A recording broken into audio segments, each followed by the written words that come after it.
everyone, welcome back to our YouTube channel Zip of Study. So without wasting any time, let's continue our chapter Carbon and its compounds. तो काफी हद तक हमारा chapter complete हो चुका है. अगर स्टिल किसी भी बच्चे को किसी भी टॉपिक में कोई भी प्रॉब्लम आ रही है तो feel free to comment and will definitely solve your query. तो चैप्टर कंटिन्यू करते हैं. हमारा यहाँ पे नेमिंग तक हो गया था chapter according to NCERT. So next है chemical properties of carbon compounds. तो chemical properties of carbon compound में केमिकल प्रॉपर्टीज का मतलब क्या होता है? इसका मतलब होता है जब हम डिफरेंट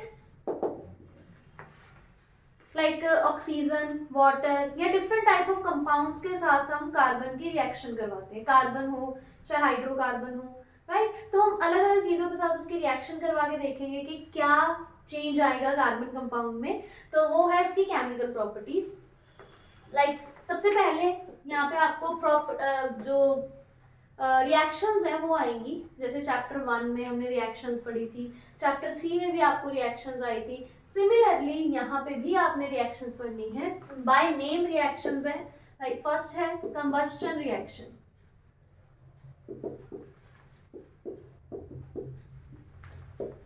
फर्स्ट रिएक्शन है कंबस्टन रिएक्शन. तो कंबस्टन का बेसिक मीनिंग सबको पता होता है. कंबस्टन का मतलब होता है जब भी कोई चीज की burning in the presence of oxygen हो तो वहां पे हम क्या बोलते हैं? कंबस्टन. उस टर्म को बोला जाता है कंबस्टन, राइट. सो यहाँ पे भी कंबस्टन रिएक्शन है तो यहाँ पे भी हम burning in the presence of oxygen की बात करेंगे. तो यहाँ हम बात कर रहे हैं सारे कार्बन के कंपाउंड्स की. Like we are talking about chemical properties of carbon compounds, right. So हम क्या करेंगे, किसी भी हाइड्रोकार्बन को ले लो आप. सबसे सिंपल हाइड्रोकार्बन है CH4. ओके. इस हाइड्रोकार्बन को ऑक्सीजन के साथ रिएक्ट करवा दो, कंबस्टन होगी यहाँ पे. तो डेफिनेटली उसके बाद कोई ना कोई कंपाउंड तो फॉर्म होगा ही होगा. ओके.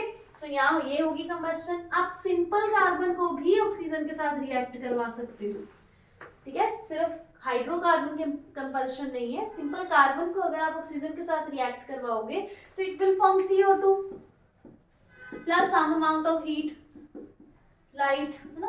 वो चीजें एज एक्स्ट्रा प्रोडक्ट्स बाहर निकलेंगी. सिमिलरली जब आप हाइड्रोकार्बन को भी ऑक्सीजन से करवाओगे ना तो भी यही प्रोडक्ट आएगा. It will be CO2. अब यहाँ पे CO2 तो हो गया रिएक्ट, है ना. साथ में क्या बाहर निकलेगा? Heat, light, right. तो वो प्रोडक्ट भी बिल्कुल सेम रहेंगे. इट मींस कंबस्टन रिएक्शन में आप ये लिख सकते हो कि when hydrocarbon react with oxygen it will form main compound क्या है यहाँ पे? Carbon dioxide. Okay. And some amount of heat, light वो बाहर निकलेगी. This was all about combustion reaction. Next बात करते हैं हम. नेक्स्ट रिएक्शन है ऑक्सीडेशन रिएक्शन. ओके. सो हम यहाँ पे एनसीईआरटी के अकॉर्डिंग लिख रहे थे. तो ऑक्सीडेशन रिएक्शन, ऑक्सीडेशन आपने चैप्टर 1 में भी पढ़ा था, लेकिन जब एग्जाम में आएगा ना तो वहां पे मेंशन होके नहीं आएगा कि ऑक्सीडेशन रिएक्शन ऑफ चैप्टर 1 या ऑक्सीडेशन रिएक्शन ऑफ चैप्टर 2. तो ऐसा कुछ नहीं आएगा. अगर आपके पास ऑक्सीडेशन रिएक्शन की डेफिनेशन आती है, उसकी रिएक्शन लिखनी आती है, तो आप अगर कुछ भी मेंशन नहीं है तो आप चैप्टर 1 वाली भी लिख सकते हो, राइट. पर आप ये वाली रिएक्शन भी लिख सकते हो. अगर उसकी पर्टिकुलर रिएक्शन बोली जाए ना तो आपको यही वाली डेफिनेशन प्रेफर करनी है. ओके. अब ऑक्सीडेशन का मीनिंग क्या होता है? आप चैप्टर 1 में क्या पढ़ते हो? Addition of oxygen, right. Addition of oxygen को हम क्या बोलते हैं? Oxidation reaction, right. यहाँ पे भी हम कुछ ऐसा ही करेंगे कि एल्कोहलिक कंपाउंड के अंदर लाइक आप कोई भी अल्कोहलिक कंपाउंड ले लो, कोई भी अल्कोहल ले लो, तो हमारे पास सबसे सिंपल अल्कोहल होता है CH3CH2OH. ओके जी, एथेनॉल. क्लियर. तो हम किसी भी अल्कोहल को अगर हम in the presence of some catalyst, अब कैटालिस्ट क्या है? This you have to remember in this particular reaction. यहाँ पे जो कैटालिस्ट है इट इज KMnO4. ओके. या फिर K2Cr2O7 भी ले सकते हो आप. तो ये इसका कैटालिस्ट है. इसकी प्रेजेंस में जब आप इसको हीट करोगे इस एथेनॉल को, तो यहाँ पे क्या होगा? एक कंपाउंड फॉर्म होगा that is ethanoic acid. Okay. Ethanol से एथेनोइक एसिड बन गया, एंड किसकी हेल्प से बना, ऑक्सीडेशन रिएक्शन की हेल्प से बना। यहाँ पे एक चीज और ध्यान में रखनी है, यहाँ पे ये जो क्वेश्चन है ना, ये आपको डायरेक्ट ऑक्सीडेशन रिएक्शन की फॉर्म में आ जाए इसके बहुत कम चांसेस हैं, because oxidation reaction you already read in chapter number 1। Okay, so यहाँ पे ये किस फॉर्म में आ सकता है, यहाँ ये आएगा इस फॉर्म में कि show with the help of reaction the conversion of ethanol to ethanoic acid. Okay, so ये क्वेश्चन आ सकता है यहाँ से कि एथेनॉल टू एथेनोइक एसिड की कन्वर्जन शो करनी है आपने with the help of reaction. Okay, so this was all about oxidation reaction. Move on to next topic, that is addition reaction. Third reaction है यहाँ पे एडिशन रिएक्शन। अब addition का भी इसके नेम से ही मीनिंग पता चल रहा है। एडिशन मतलब कोई चीज ऐड करना, ओके, रिएक्शन में किसी चीज को ऐड करना। और यहाँ पे हमारे पास चीजें क्या है, यह कार्बन है, हाइड्रोजन, ऑक्सीजन है, ये 2-3 चीजें हैं जो हम पूरे चैप्टर में घुमाई जा रहे हैं इधर उधर। तो यहाँ पे एडिशन रिएक्शन में हम क्या करेंगे, एडिशन ऑफ हाइड्रोजन। ओके, तो मान लो यहाँ पे कोई ये एक कंपाउंड है और इसको हम क्या बोलते हैं, जब डबल बॉन्ड हो तो अनसैचुरेटेड कंपाउंड।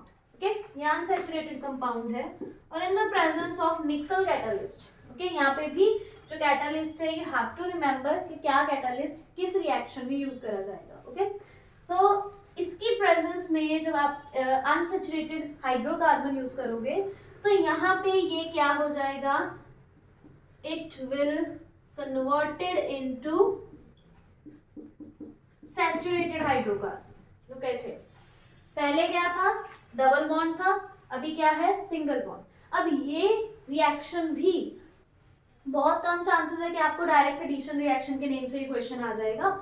क्वेश्चन क्या आएगा आपको कि रिएक्शन की हेल्प से शो करो conversion of unsaturated compound to saturated compound. Double bond से सिंगल बॉन्ड में कैसे कन्वर्ट करना है, किस रिएक्शन की हेल्प से करना है, तो इस बेसिस पे क्वेश्चन आ सकता है। डायरेक्ट एडिशन रिएक्शन पे क्वेश्चन आ जाए बहुत कम चांसेस है इस चीज के। Now move on to next reaction, substitution reaction. सबसे इंटरेस्टिंग रिएक्शन यही है, सब्स्टिट्यूशन। सब्स्टिट्यूशन का मतलब क्या होता है, बेसिक इंग्लिश में सबको पता होगा कि सब्स्टिट्यूशन का मतलब होता है किसी की जगह लेना, है ना, किसी की जगह चेंज करना, किसी एलिमेंट को यहाँ से उठा के वहां रख देना, खुद वहां पे बैठ जाना, तो कुछ ऐसी चीजों, मतलब इस तरह के कॉन्सेप्ट को सब्स्टिट्यूशन बोला जाता है। एंड यहाँ पे हमारे पास रिएक्शन है सब्स्टिट्यूशन रिएक्शन। ओके, तो यहाँ पे भी क्या होगा, जब आप किसी एक हाइड्रोकार्बन को क्लोरीन के साथ रिएक्ट करवाओगे, वो भी सनलाइट की प्रेजेंस में, तो व्हाट विल हैपन, जो क्लोरीन है ना वो 1 by 1 हाइड्रोकार्बन में जो हाइड्रोजन है उसको एक्सचेंज करता जाएगा, राइट। तो देखो यहाँ पे क्या होगा, एक हाइड्रोजन बाहर, एक क्लोरीन बाहर, मिलके इन्होंने तो बना दिया HCl। Okay, 1 hydrogen 1 chlorine, they will form together HCl, right. अब साथ में यहाँ पे क्या बचा, CH3 बच गया और यहाँ पे एक क्लोरीन बच गया, CH3Cl बन गया यहाँ पे, क्लियर। सो क्लोरोमीथेन यहाँ फॉर्म हो गया, HCl बन गया। So this is the basic concept of substitution reaction. You can take screenshot of all these reactions. आपको एक ही साथ सारी रिएक्शंस का जो कॉन्सेप्ट है वो क्लियर हो रहा है यहाँ पे। And direct by name reactions आने के चांसेस बहुत कम होते हैं, बहुत कम, क्योंकि बाय नेम आने वाली रिएक्शंस चैप्टर 1 में है। ओके, यहाँ पे हाँ सब्स्टिट्यूशन रिएक्शन बाय नेम आ सकती है आपको, और बाकी तीनों रिएक्शंस आपको किसी और ही कॉन्सेप्ट के वे में आ सकते हैं, जैसे I have told you earlier कि किस टॉपिक में, किस रिएक्शन में कौन सा क्वेश्चन बनता है, राइट। सो अभी चलते हैं नेक्स्ट टॉपिक पे। सो नेक्स्ट टॉपिक है हमारे पास प्रॉपर्टीज हैं कुछ खास कार्बन कंपाउंड्स की, एंड वो खास कार्बन कंपाउंड्स कौन से हैं, ethanol and ethanoic acid, right. So specially in दोनों का ही टॉपिक बुक में गिवन है, तो मतलब कुछ ना कुछ तो खास बात होगी भी इन दोनों में, तभी इनको इतनी VIP ट्रीटमेंट दिया गया है कार्बन के साथ रिएक्शंस का। So let's discuss properties of ethanol firstly. अब एथेनॉल, सबसे पहले एथेनॉल का chemical formula you should know, CH3CH2 OH। Okay, so इसकी पहली जो प्रॉपर्टी है, कुछ खासियत जो है इसकी, वो ये कहती है कि अगर आप एथेनॉल को सोडियम के साथ रिएक्ट करवाओगे, as we are talking about chemical properties, है ना, तो सब केमिकल रिएक्शंस पे ही सारा चलेगा काम हमारा। So ethanol when reacts with sodium, तो इट विल फॉर्म, यहाँ पे देखो क्या बनेगा, ये इतना सा पोर्शन सेपरेट हो जाएगा, क्लियर, CH3CH2O, यहाँ पे ये जो सोडियम है ये इसके साथ रिएक्ट हो जाएगा, तो it will become CH3CH2O negative ion and Na positive ion plus. अब यहाँ पे अकेला H तो बाहर आ नहीं सकता, तो इट मीन्स H2 यहाँ पे गैस बनेगी, हाइड्रोजन गैस। बाकी बैलेंसिंग का काम है सारा, वो बैलेंस करके हो जाएगा solve out. Okay, so H2 gas यहाँ पे बनेगी and this compound is known as sodium ethoxide. Clear, so this is sodium ethoxide plus hydrogen gas. So यहाँ से भी आपका एमसीक्यू की फॉर्म में क्वेश्चन आ सकता है कि what happen when ethanol react with sodium, या name the products when ethanol react with sodium. Okay जी, सो आपको सोडियम एथोक्साइड और हाइड्रोजन गैस दो प्रोडक्ट्स बनेंगे, ये आपको याद रखना है इस रिएक्शन के ड्यूरिंग। अगर सेम पॉइंट पे बात करें एथेनोइक एसिड की खासियत की या उसकी प्रॉपर्टीज की, तो first of all what is ethanoic acid, CH3COOH। Okay, so ethanoic acid की जो प्रॉपर्टीज हैं वो ये कहती हैं, यहाँ से एक बहुत इंपॉर्टेंट क्वेश्चन निकलता है, बहुत ज्यादा important question, it is esterification reaction. Okay, esterification reaction यहाँ से टॉपिक आ रहा है जो बहुत ज्यादा इंपॉर्टेंट है। अब ये कहता क्या है esterification reaction, when ethanoic acid react with ethanol। okay, समझ रहे हो इस पॉइंट को, when ethanoic acid react with ethanol in the presence of some acid, कोई भी एसिड हो सकता है यहाँ पे, ठीक है, ये एज अ कैटलिस्ट यूज करा गया है।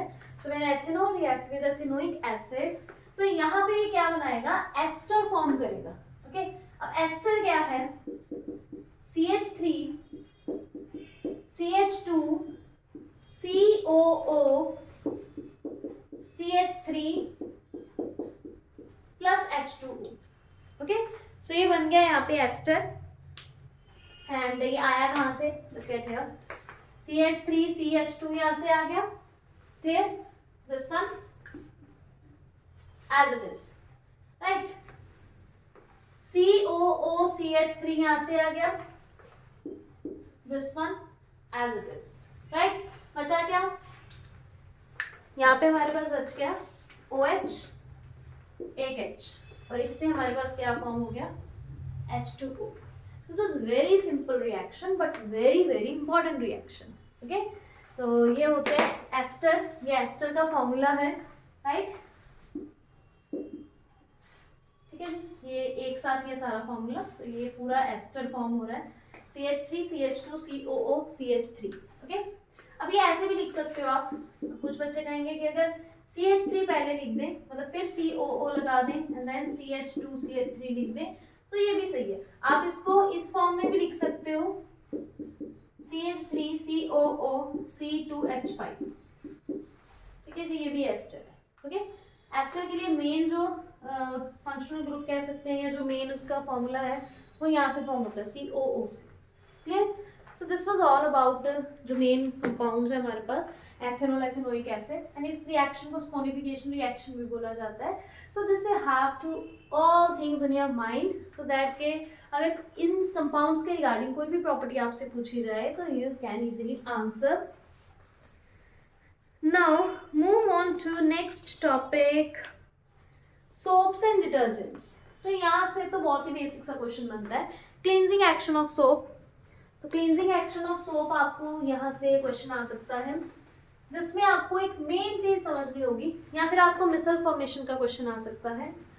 तो एक मेन चीज आपको मैं इस टॉपिक में समझा देती हूँ, जो सबसे ज्यादा बच्चों को कंफ्यूजन क्रिएट करता है कि टॉपिक है क्या, राइट, वो यही समझते रह जाते हैं पूरा टाइम, टॉपिक है क्या और कहना क्या चाहता है हमें।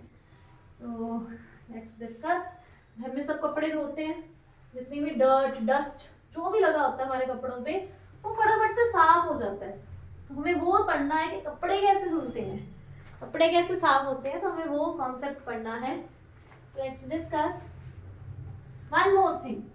कपड़े कभी भी डायरेक्ट सोप के साथ वॉश नहीं करे जाते, बिकॉज अगर आप सिंपल सोप के साथ उस डस्ट को या डर्ट को निकालना चाहोगे ना, तो जो लार्ज इम्प्योरिटीज हैं, है ना, जैसे सॉइल वगैरह मिट्टी वगैरह होगी, वो सब निकल जाएंगे सोप के साथ। लेकिन जो उसके ऊपर इम्प्योरिटी है, जो कपड़े अच्छे से साफ नहीं होंगे, जो उसके अंदर ऑयल्स वगैरह हैं, बाकी सब चीजें हैं, वो सब नहीं निकलेगी with the help of soap only. Okay, तो इस पे भी क्वेश्चन आता है। मैं आपको टॉपिक समझा देती हूँ ओवरऑल, जब भी क्वेश्चन आएगा तो आप उसका इजीली आंसर कर सकते हो अगर आपका कॉन्सेप्ट क्लैरिटी है तो होता क्या है, सोप्स एंड डिटर्जेंट टॉपिक है, राइट। आपका सोप्स को सिर्फ कपड़े वॉश करने के लिए नहीं यूज कर सकते, तो उसकी जो प्रॉब्लम है ना, जैसे सोप के साथ कहते हैं कि ऑयल में से वो इम्प्योरिटी नहीं, मतलब ऑयल वगैरह की इम्प्योरिटी नहीं निकालती सोप, क्या हो जाता है वहां पे जो सोप है वो स्कम फॉर्म करती है जब इट रिएक्ट विद वाटर।